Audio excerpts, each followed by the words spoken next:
Follicle Chronicles Number 1.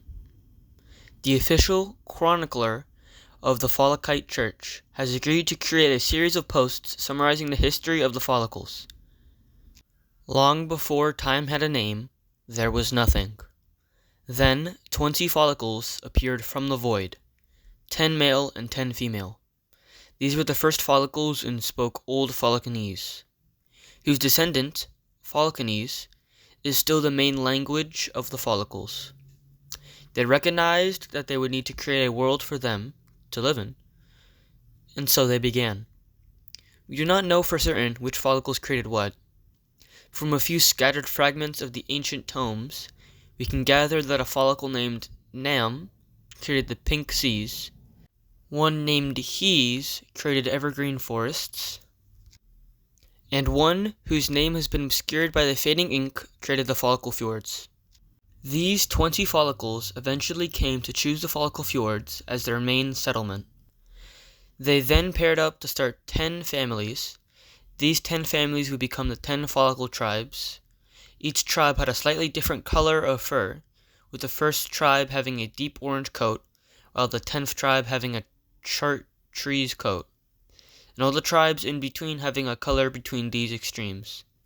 Over time, these differences created class divisions. The exact divisions depends on the time period. For example, between the 13th and 15th centuries, it was the first follicle tribe, who prefer to be called the first follicle family in English at least. This period of follicle family supremacy was the last period where class divisions were based on one's ancestry. After this period, class was, and still is, determined by things such as political power, physical power, money, etc. Human history, as you may know, is distinctly devoid of follicles, and that's because the follicle realm exists outside of our own realm. In fact, our realm was created by the second generation of follicles, as they wanted in on the creation business. Follicles have historically seen humans as we see animals, capable of thought and emotion, but they kind of just, exist. Only a couple dozen follicles have ever visited the human realm, and even fewer have interacted with humans.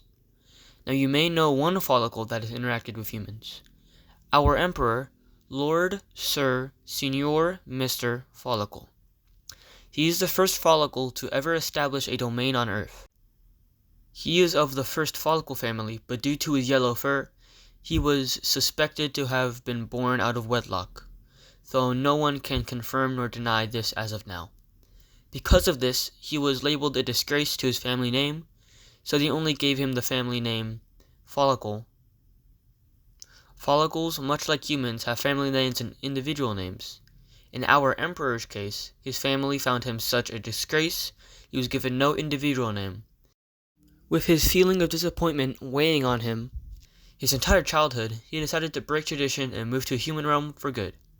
This is where he found the first carrier in a comic book store, and the church was founded. The chronicler has agreed to make another brief follicle history when he gets his notes in order.